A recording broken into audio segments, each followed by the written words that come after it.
ദൈവം എന്തിനാ മനുഷ്യനെ സൃഷ്ടിച്ചത്? അതിൻ്റെ ലക്ഷ്യം എന്തുവാ? മനുഷ്യനെ ദൈവം സൃഷ്ടിച്ചതിൻ്റെ ലക്ഷ്യം എന്താണെന്ന് ചോദിച്ചാൽ, നമ്മൾ പരമ്പരാഗതമായിട്ട് പറയുന്ന ഒരു ഉത്തരമുണ്ട്. അത് മനുഷ്യൻ ദൈവത്തെ അറിഞ്ഞ് സേവിച്ച് ദൈവകൽപ്പന അനുസരിച്ച് ജീവിച്ച് സ്വർഗഭാഗ്യം നേടാൻ വേണ്ടിയാണ് ദൈവം മനുഷ്യനെ സൃഷ്ടിച്ചത് എന്നാണ് പരമ്പരാഗതമായിട്ട് നമ്മൾ പറഞ്ഞു വരുന്നത്. ഈ ഉത്തരം തെറ്റല്ല. പക്ഷേ എങ്കിലും അത് ബൈബിളിനോട് വേണ്ടവണ്ണം അടുത്ത് നിൽക്കുന്നില്ല എന്നൊരു പോരായ്മ അതിനുണ്ടെന്ന് എനിക്ക് തോന്നുന്നു. അതുകൊണ്ട് അതുപോലെ തന്നെ ഈ ഉത്തരം വേണ്ടവണ്ണം ദൈവശാസ്ത്രപരമായിട്ട്, അതായത് തിയോളജി അനുസരിച്ച് വേണ്ടവണ്ണം ഡെവലപ്പ് ചെയ്ത ഒരു ഉത്തരമല്ല. അപ്പോൾ ബൈബിളിൽ നിന്ന് എന്താണോ നമുക്ക് മനസ്സിലാക്കാൻ കഴിയുന്നത്, ദൈവശാസ്ത്രത്തിൽ നിന്ന് എന്താണോ നമുക്ക് മനസ്സിലാക്കാൻ കഴിയുന്നത്, ഇത് രണ്ടും പ്രധാനപ്പെട്ടതാണ്. ഇത് രണ്ടും പഠിച്ചെങ്കിൽ മാത്രമേ മനുഷ്യ സൃഷ്ടിയുടെ ലക്ഷ്യം എന്താണെന്ന് നമുക്ക് വ്യക്തതയോടെ പറയാൻ പറ്റുകയുള്ളൂ. ഞാൻ ദൈവശാസ്ത്രത്തിലേക്ക് പോകുന്നില്ല. കാരണം എന്ന് വെച്ചാൽ അത് ദൈവശാസ്ത്രം പഠിച്ചൊരു BTH എങ്കിലും ഇല്ലാത്ത, BTH എന്ന് വെച്ചാൽ അറിയാമല്ലോ, തിയോളജിയിലെ ബാച്ചിലർ ഡിഗ്രി, അതെങ്കിലും ഇല്ലാത്ത ഒരാൾക്ക് അത് മനസ്സിലാക്കാൻ പ്രയാസം. അതുകൊണ്ട് ഞാൻ ബൈബിളിൻ്റെ മാത്രം വെളിച്ചത്തിൽ പറയാം. ബൈബിളിൽ സൃഷ്ടിയെപ്പറ്റി പറയുന്ന 2 ഭാഗങ്ങളാണ് ഉള്ളത്, വിശദമായിട്ട് പറയുന്നത്. ഒന്ന്, ഉൽപ്പത്തി പുസ്തകം 1-ാം അധ്യായത്തിൻ്റെ 1 മുതൽ 2-ാം അധ്യായത്തിൻ്റെ 4-ാം വാക്യം വരെയും, മറ്റേത് 2-ാം അധ്യായത്തിൻ്റെ 5-ാം വാക്യം മുതൽ 25-ാം വാക്യം വരെയും. ഇതാണ് ബൈബിൾ തരുന്ന 2 സൃഷ്ടി വിവരണങ്ങൾ. അതിൽ ആദ്യത്തേതാണ് കുറച്ചുകൂടി വിശദമായിട്ടുള്ളത്. അതാണ് കുറച്ചുകൂടി ദൈവശാസ്ത്രപരമായി നമുക്ക് സ്വീകരിക്കാൻ പറ്റുന്ന ഒരു സൃഷ്ടി വിവരണം. രണ്ടാമത്തേതും നല്ലത് തന്നെയാണ്, പക്ഷേ അത് വളരെ ചുരുക്കി പറഞ്ഞിരിക്കുന്നത് കൊണ്ട് മനസ്സിലാക്കാൻ ഇച്ചിരി പ്രയാസമുണ്ട്. ഞാൻ ഈ പറയുന്നത് മനസ്സിലാകുന്നുണ്ടല്ലോ അല്ലേ? അപ്പോൾ നമുക്ക് 1-ാമത്തെ സൃഷ്ടി വിവരണം അനുസരിച്ച് എന്താണ് സൃഷ്ടിയുടെ ലക്ഷ്യമെന്നും എന്താണ് മനുഷ്യൻ്റെ സൃഷ്ടിയുടെ ലക്ഷ്യമെന്നും ഒന്ന് ചുരുക്കമായിട്ടൊന്ന് മനസ്സിലാക്കാൻ ശ്രമിക്കാം. സൃഷ്ടിയുടെ ലക്ഷ്യം ദൈവത്തിൻ്റെ അസ്തിത്വത്തിൽ മനുഷ്യന് അല്ലെങ്കിൽ മറ്റുള്ളവയ്ക്ക് ഭാഗഭാഗിത്വം കൊടുക്കുക എന്നുള്ളതാണ്. അതായത് നമ്മൾ അസ്തിത്വത്തെപ്പറ്റി, അസ്തിത്വം എന്ന് വെച്ചാൽ എന്താണ് അർത്ഥം? ഉണ്ടായിരിക്കുന്ന അവസ്ഥ, അതിനാണ് നമ്മൾ അസ്തിത്വം എന്ന് പറയുന്നത്. അപ്പോൾ അസ്തിത്വത്തെപ്പറ്റി ചിന്തിക്കുകയാണെങ്കിൽ യഥാർത്ഥത്തിൽ അസ്തിത്വമുള്ള ഒരേ ഒരു യാഥാർത്ഥ്യം അത് ദൈവമാണ്. കാരണം ആ അസ്തിത്വം മറ്റൊന്നിനെയും ആശ്രയിച്ച് കഴിയുന്ന അസ്തിത്വമല്ല. ദൈവത്തെ ആരും സൃഷ്ടിച്ചതല്ല, ദൈവം സ്വയംഭൂവാണ്. ദൈവത്തിന് ആരും അസ്തിത്വം കൊടുത്തതല്ല, ദൈവത്തിൻ്റെ അസ്തിത്വം സ്വയം ഉണ്ടായതാണ്. അതൊരു പ്രത്യേക കാലഘട്ടത്തിലുണ്ടായതല്ല, ഒരു പ്രത്യേക സ്ഥലത്ത് ഉണ്ടായതല്ല. അത് നിത്യമായ സാർവത്രികമായ, സാർവത്രികം എന്ന് പറയുന്നത് വാക്കത്ര ശരിയൊന്നുമല്ല, എങ്കിൽ തന്നെ ഞാനത് പറയുന്നു എന്ന് മാത്രം, എല്ലായിടത്തും വ്യാപിച്ചിരിക്കുന്ന എന്നുമുള്ള അസ്തിത്വമാണ് ദൈവത്തിൻ്റെ അസ്തിത്വം. അതുമാത്രമാണ് യഥാർത്ഥത്തിൽ അസ്തിത്വം. എന്നാൽ ആ അസ്തിത്വത്തിൽ ചെറിയ രീതിയിൽ ഭാഗഭാഗിത്വം കൊടുക്കാൻ വേണ്ടി ദൈവം മറ്റുള്ളവയെ സൃഷ്ടിച്ചു. ആ സൃഷ്ടികൾ തന്നെ നമുക്കറിയാം. ആദ്യം ദൈവം സൃഷ്ടിക്കുന്നത് ഇനാനിമേറ്റ്, അതായത് ജീവനില്ലാത്തതായ വസ്തുതകളെയാണ്. സൂര്യൻ, ചന്ദ്രൻ, നക്ഷത്രം, ഭൂമി, വെള്ളം മുതലായിട്ടുള്ളതിനേക്ക്. അത് കഴിഞ്ഞിട്ട് ദൈവം ആനിമേറ്റ് ബീയിങ്സിനെ, ആനിമേറ്റ് എന്ന് വെച്ചാൽ ജീവനുള്ളതെന്നർത്ഥം. അപ്പോൾ ജീവനുള്ളതായ സൃഷ്ടികളെ സൃഷ്ടിക്കുന്നു. കടലിൽ മത്സ്യങ്ങൾ, കരയിൽ മൃഗങ്ങൾ, ഇഴജന്തുക്കൾ, വായുവിൽ പക്ഷികൾ, ഇങ്ങനെയുള്ളതായ ഓരോന്നിനെ സൃഷ്ടിക്കുന്നു. അപ്പോൾ എന്താ സംഭവിക്കുന്നത് ഇവിടെ? ആ ദൈവത്തിൻ്റെ ഉള്ളായ്മയിൽ അല്ലെങ്കിൽ അസ്തിത്വത്തിൽ കുറേയേറെ ജീവികൾ അല്ലെങ്കിൽ കുറേയേറെ യാഥാർത്ഥ്യങ്ങൾ പങ്കുകൊള്ളുന്നു. അവയും ഉള്ളവയായി തീരുന്നു, അവയും അസ്തിത്വമുള്ളവയായി തീരുന്നു. പക്ഷേ ഇവയുടെ അസ്തിത്വം എന്ന് പറയുന്നത് വെറും നൈമിഷികമായ നശ്വരമായ അസ്തിത്വമാണ്. ഒരു മൃഗത്തിനും ശാശ്വതമായി ജീവിക്കാൻ പറ്റില്ല, ഒരു പക്ഷിക്കും അത് സാധ്യമല്ല. അപ്പോൾ ശാശ്വതമായ അസ്തിത്വമുള്ള ദൈവത്തിൻ്റെ അസ്തിത്വത്തിൽ ഒരു അല്പം ഭാഗഭാഗിത്വം കൊടുക്കാൻ വേണ്ടി ദൈവം ഈ സൃഷ്ടികളെയൊക്കെ സൃഷ്ടിച്ചു. ഇനി നമ്മൾ 1-ാം അധ്യായത്തിൻ്റെ 26-27 വാക്യങ്ങളിലേക്ക് വരുമ്പോൾ 28 ഉൾപ്പെടണം, 26, 27, 28 ഈ വാക്യങ്ങളിലേക്ക് വരുമ്പോൾ മനുഷ്യ സൃഷ്ടിയുടെ പ്രത്യേകമായ ലക്ഷ്യം എന്താണെന്ന് മനസ്സിലാക്കാൻ കഴിയും. 26-ാം വാക്യത്തിൽ പറയുന്നു, മനുഷ്യനെ ദൈവം തൻ്റെ ഛായയിലും സാദൃശ്യത്തിലും സൃഷ്ടിച്ചു. എന്ന് വെച്ചാൽ അർത്ഥം എന്താ? അസ്തിത്വത്തിൽ മാത്രമല്ല ഇപ്പം ഈ മനുഷ്യന് പങ്കാളിത്തമുള്ളത്, പക്ഷേ ദൈവത്തിൻ്റെ ഛായയിൽ, ദൈവത്തിൻ്റെ സാദൃശ്യത്തിൽ, ദൈവത്തിൻ്റെ ഛായയിലും സാദൃശ്യത്തിലും.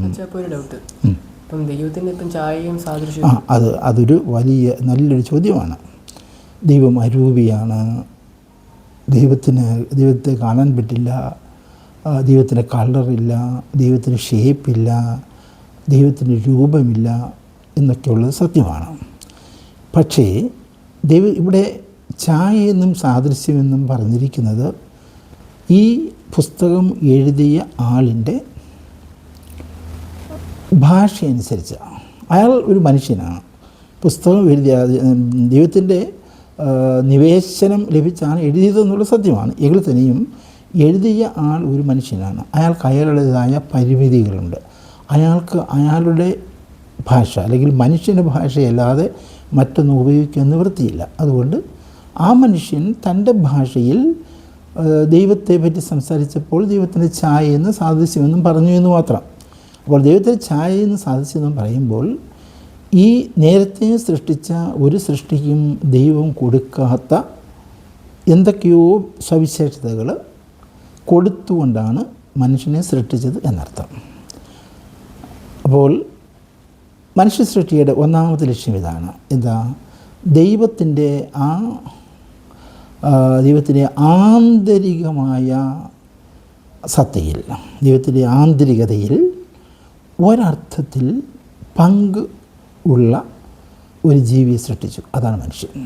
അപ്പോൾ സൃഷ്ടിയുടെ പ്രധാനപ്പെട്ട മനുഷ്യ സൃഷ്ടിയുടെ 1-ാമത്തെ കാര്യം ഇതാണ്. ദൈവത്തിൻ്റെ ആന്തരികതയിൽ, ദൈവത്തിൻ്റെ അധികാരത്തിൽ മനുഷ്യന് പങ്കാളിത്തം കൊടുക്കുന്നു എന്നുള്ളത്. പിന്നെ പറയുന്നുണ്ടല്ലോ 26-ാം വാക്യത്തിൻ്റെ സെക്കൻഡ് പാർട്ടിൽ പറയുന്നത് ഇങ്ങനെയാണ്: ആകാശത്തിലെ പക്ഷികളുടെയും ഭൂമിയിൽ എഴുതുന്ന ഇഴജന്തുക്കളുടെയും ഭൂമിയിൽ ഓടി നടക്കുന്ന മൃഗങ്ങളുടെയും എല്ലാം മേൽ നിങ്ങൾ അധികാരമുള്ളവരായിരിക്കുമെന്ന് പറഞ്ഞുകൊണ്ടാണ് ദൈവം മനുഷ്യനെ സൃഷ്ടിക്കുന്നത്. അപ്പോൾ ആർക്കാണ് അധികാരമുള്ളത്? ദൈവത്തിന് മാത്രമാണ്. കാരണം സൃഷ്ടിച്ചവന് സൃഷ്ടിയുടെ മേൽ അധികാരമുണ്ട്. ആ അധികാരം മറ്റാർക്കും കൊടുക്കാൻ പറ്റാത്തതാണ്. എങ്കിലും ആ അധികാരത്തിൽ ഒരു അംശം മനുഷ്യന് ദൈവം കൊടുത്തു. എന്ന് വെച്ചാൽ അർത്ഥം, മറ്റുള്ള ഏത് സൃഷ്ടിയെയും തൻ്റെ ആവശ്യങ്ങൾക്ക് വേണ്ടി ഉപയോഗിക്കുവാനുള്ള അധികാരം മനുഷ്യന് ദൈവം കൊടുത്തു. അതാണ് ഇതിന് പറയുന്നതിൻ്റെ അർത്ഥം. ഇനിയും അത് കഴിഞ്ഞിട്ട് അടുത്ത വാക്യത്തിലേക്ക് വരുമ്പോൾ, 27-ാം വാക്യത്തിലേക്ക് വരുമ്പോൾ നമ്മൾ കാണുന്നതാണ്, ദൈവം തന്നെ ഛായയിൽ മനുഷ്യനെ സൃഷ്ടിച്ചു, സ്ത്രീയും പുരുഷനുമായിട്ട് ദൈവം സൃഷ്ടിച്ചു. എന്നിട്ട് 28-ാം വാക്യത്തിൽ പറയുന്നു, നിങ്ങൾ വർദ്ധിച്ച് പെരുകുവീനെന്ന്. അപ്പോൾ മനുഷ്യ സൃഷ്ടിയുടെ മറ്റൊരു ലക്ഷ്യം കുടുംബം സ്ഥാപിക്കുക എന്നുള്ളതാണ്. സ്ത്രീയും പുരുഷനുമായിട്ട് മനുഷ്യനെ സൃഷ്ടിച്ചു.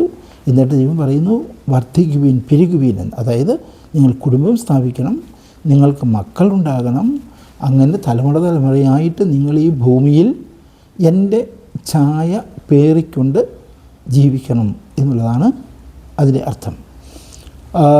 പിന്നീട് 28-ാം വാക്യത്തിൽ നമ്മൾ ഇങ്ങനെയും കൂടി കാണുന്നുണ്ട്.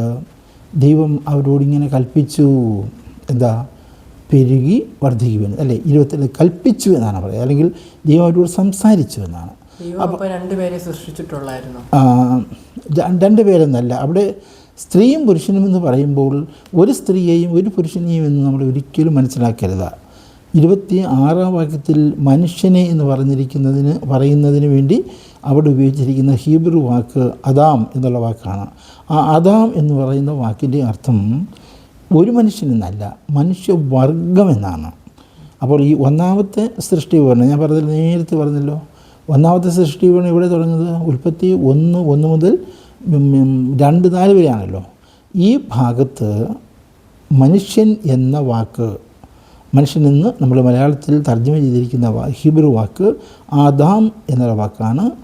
ആ വാക്കിൻ്റെ അർത്ഥം ഒരു മനുഷ്യൻ എന്നല്ല, മനുഷ്യവർഗം എന്നാണ്.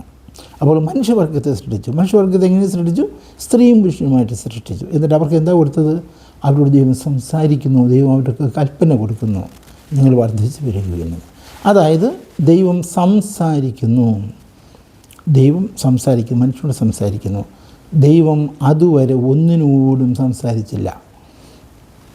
ദൈവം തന്നെ എന്താണെന്ന് അത് ഞാനിപ്പോൾ പറഞ്ഞാൽ മനസ്സിലാകുമെന്ന് എനിക്കറിഞ്ഞുകൂടാ. ദൈവം തന്നെ എന്താണ്? ദൈവം തന്നെ എന്ന് പറയുന്നത് നമ്മൾ ക്രിസ്ത്യാനികളെ സംബന്ധിച്ചിടത്തോളം ദൈവം എന്ന് പറയുന്നത് ഒരാളല്ല, 3 പേരാണ്, 3 ആളുകളാണ്.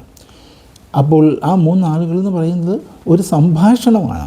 പിതാവ് പുത്രനോട് സംസാരിക്കുന്നു, പുത്രൻ പിതാവിനോട് സംസാരിക്കുന്നു, പുത്രൻ പരിശുദ്ധാത്മാവ് പുത്രനോട്, പിതാവിനോട്. ഒരു സംഭാഷണമാണ് ദൈവം, ഒരു റിലേഷൻഷിപ്പാണ്. അതായത് സംഭാഷണം എന്ന് പറയുന്നത് റിലേഷൻഷിപ്പിൽ നിന്ന്, ബന്ധത്തിൽ നിന്ന് വരുന്നതാണ്. ബന്ധമില്ലാതെ ഏതെങ്കിലും തരത്തിലുള്ള ബന്ധമില്ലാതെ നമ്മൾ വേറെ ആരോട് സംസാരിക്കുന്നില്ല. അപ്പോൾ ബന്ധമാണ് വാസ്തവത്തിൽ ദൈവം. ആ ബന്ധത്തിൻ്റെ പ്രകടനമാണ് സംഭാഷണം എന്ന് പറയുന്നത്. സംഭാഷണം എന്തിനു വേണ്ടിയാണ്? സംഭാഷണം ഈ ബന്ധത്തെ കൂടുതൽ ശക്തി ഉള്ളതാക്കി തീർക്കുന്നു, അതിനെ ശക്തിപ്പെടുത്തുന്നു. അതാണ് സംഭാഷണം സംഭവിക്കുന്നത്. നമുക്കൊരു കൂട്ടുകാരനുണ്ടെന്ന് വിചാരിച്ചോളുക, നമ്മൾ അയാളോട് ഒരിക്കലും ഒന്നും മിണ്ടാതിരുന്നാൽ നമുക്ക് ആ ബന്ധം ഊഷ്മളമായിട്ട് കൊണ്ടുപോകാൻ പറ്റത്തില്ല. അത് പതുക്കെ അതില്ലാതാകും. എന്നാൽ സംഭാഷണം ചെയ്യുമ്പോൾ എന്ത് ചെയ്യുന്നു? അയാളോടുള്ള നമ്മുടെ സ്നേഹം വർദ്ധിച്ചുകൊണ്ടിരിക്കും. അപ്പോൾ അതാണിത്. അപ്പോൾ ദൈവം എന്ന് പറയുന്നത് നമ്മൾ നന്നായിട്ട് മനസ്സിലാക്കുന്ന ഒരു കാര്യമാണ്. ദൈവം എന്ന് പറയുന്നത് ആ 3 ആളുകളുടെ സംഭാഷണമാണ്. സംഭാഷണം എന്ത് ചെയ്യുന്നത് ഞാൻ പറഞ്ഞത്? സംഭാഷണം ബന്ധത്തെ അരക്കിട്ടുറപ്പിക്കുന്നു, ബന്ധത്തെ ശക്തിപ്പെടുത്തും. അങ്ങനെയാണെങ്കിൽ നമ്മൾ ഒരു ചോദ്യം ചോദിക്കാം, അപ്പോൾ ദൈവം വളർന്നുകൊണ്ടിരിക്കുകയാണോ എന്ന്? അതെ, മനുഷ്യൻ്റെ ഭാഷയിൽ പറയുകയാണെങ്കിൽ ദൈവം വളർന്നുകൊണ്ടിരിക്കുകയാണെന്ന് പറഞ്ഞാൽ അത് തെറ്റല്ല. പക്ഷേ അതേസമയം നമ്മൾ മനസ്സിലാക്കണം, ദൈവം എപ്പോഴും പൂർണ്ണനാണ്, ഇൻഫിനിറ്റാണ്. ഈ ഇൻഫിനിറ്റിനോടുകൂടി എന്തെങ്കിലും സംഖ്യ ചേർക്കാൻ പറ്റുമോ? മാത്തമാറ്റിക്സ് നമ്മൾ പഠിച്ചിട്ടുണ്ട്, ഒന്നും ചേർക്കാൻ പറ്റില്ല. അതുകൊണ്ട് ദൈവം ആദിയിലും ഇപ്പോഴും ഇനിയും ഒരേപോലെ തന്നെയാണ്, പൂർണ്ണനാണ്. അതുകൊണ്ട് ദൈവത്തിൻ്റെ ഭാഗത്തു നിന്ന് ചിന്തിക്കുകയാണെങ്കിൽ ദൈവത്തിന് വളർച്ചയില്ല, ദൈവം ഏറ്റവും പെർഫെക്റ്റാണ്, പൂർണ്ണനാണ്. പക്ഷേ മനുഷ്യൻ്റെ രീതിയിൽ ചിന്തിക്കുകയാണെങ്കിൽ നമുക്കങ്ങനെ പറയേണ്ടി വരും. കാരണം നിരന്തരമായ സംഭാഷണത്തിൽ ഏർപ്പെട്ടിരിക്കുന്ന ദൈവം ആ സ്നേഹമെന്ന് പറയുന്ന അതിൽ തന്നെ വളർന്നുകൊണ്ടിരിക്കുകയാണ്. അപ്പോൾ ആ ദൈവം, അങ്ങനെയുള്ള സംഭാഷണം ചെയ്യുന്ന ദൈവമല്ലാത്ത ഒന്നിനോട് സംഭാഷണം ചെയ്യാൻ ആഗ്രഹിക്കുന്നു. അതിനു വേണ്ടിയാണ് മനുഷ്യനെ സൃഷ്ടിച്ചത്. എന്നിട്ടാണ് മനുഷ്യനോട് ദൈവം പറയുന്നത്, നിങ്ങൾ വർദ്ധിച്ച് പെരുകുകയും. പ്രത്യേകം തിരഞ്ഞെടുക്കപ്പെട്ടവരാണ്, ബാക്കിയുള്ള മനുഷ്യരോട് സംസാരിച്ചിട്ടില്ലേ ദൈവം? അല്ല, ഇത് ആദാമിനോട് ഹവ്വായോടും പറഞ്ഞ കാര്യമല്ലല്ലോ. അവിടെ ഹവ്വ എന്നൊരു വാക്ക് ഉപയോഗിക്കുന്നില്ല. അവിടെ സ്ത്രീയെന്നും പുരുഷനെന്നേ ഉള്ളൂ, ഹവ്വ എന്നുള്ള പേര് പറയുന്നില്ല. ഇവിടെ എല്ലാവരോടും, മനുഷ്യകുലത്തോട് എന്നർത്ഥം. അവിടെ ദൈവം മനുഷ്യകുലത്തോട് സംസാരിച്ചതെന്നാണ് അവിടെ പറയുന്നത്. അപ്പോൾ മനുഷ്യനെ എന്തിനാണ് സൃഷ്ടിച്ചതെന്ന് ചോദിച്ചാൽ ഒരു ലക്ഷ്യം ഇതാണ്. എന്താ? മനുഷ്യൻ ദൈവത്തിൻ്റെ സംഭാഷണത്തിൻ്റെ ഒരു പാർട്ണർ ഓഫ് ഗോഡ്സ് ഡയലോഗ്. മനുഷ്യൻ ദൈവത്തിൻ്റെ ഡയലോഗിൻ്റെ ഒരു പാർട്ണറായിത്തീരാൻ, ഒരു പങ്കാളിയായിത്തീരാൻ വേണ്ടി മനുഷ്യൻ സൃഷ്ടിച്ചിരിക്കുന്നു. അങ്ങനെ മനുഷ്യനോട് ദൈവം സംസാരിക്കുകയും ദൈവത്തോട് മനുഷ്യൻ സംസാരിക്കുകയും ചെയ്തുകൊണ്ട് ഈ ബന്ധം, ദൈവത്തിൻ്റെയും മനുഷ്യൻ്റെയും ബന്ധം വളർന്ന് പുഷ്ടിപ്പെട്ട് അവസാനം മനുഷ്യൻ ദൈവത്തിൽ തന്നെ ചെന്ന് ചേരുന്ന അവസ്ഥ ഉണ്ടാവുക. ഇതാണ് സൃഷ്ടിയുടെ ലക്ഷ്യം. ഒന്നാം സൃഷ്ടി വിവരണത്തിൽ പിന്നീട് നമ്മൾ വായിക്കും, അതായത് ദൈവം 7-ാം ദിവസത്തെ വിശുദ്ധീകരിച്ചു എന്ന്. എന്തിനാണ് വിശുദ്ധീകരിച്ചത്? ആ ദിവസം മറ്റു കാര്യങ്ങളൊന്നും ശ്രദ്ധിക്കാതെ തന്നെ സൃഷ്ടിച്ച ദൈവത്തെ മാത്രം ധ്യാനിച്ചുകൊണ്ട് ജീവിക്കാൻ വേണ്ടിയാണ്. അതായത് ഈ സംഭാഷണത്തിൽ നിന്ന് ലഭിക്കുന്ന, ദൈവവുമായിട്ടുള്ള സംഭാഷണത്തിൽ നിന്ന് ലഭിക്കുന്ന ആ അനുഗ്രഹം അല്ലെങ്കിൽ ആ സംതൃപ്തി ആസ്വദിച്ചുകൊണ്ട് ജീവിക്കാൻ വേണ്ടിയാണ് ദൈവം ഈ 7-ാം ദിവസത്തെ, സാബത്ത് ദിവസത്തെ വിശുദ്ധീകരിച്ചെന്ന് പറയുന്നത്. അപ്പോൾ എന്താ ഇതിൻ്റെ എല്ലാ അർത്ഥം? ദൈവത്തോടു കൂടി ആയിരിക്കുന്നതാണ് മനുഷ്യൻ്റെ സംതൃപ്തി.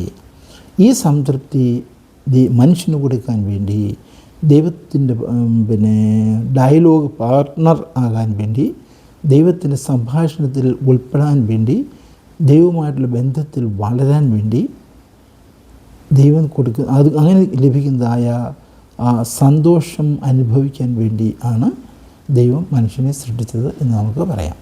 ഇതാണ് മനുഷ്യ സൃഷ്ടിയുടെ ലക്ഷ്യമെന്ന് ചുരുക്കമായിട്ട് നമുക്ക് ബൈബിളിൻ്റെ മാത്രം വെളിച്ചത്തിൽ ഞാൻ ഈ പറയുന്നത്, ഈ രീതിയിൽ നമുക്ക് ഇത് മനസ്സിലാക്കാൻ കഴിയും.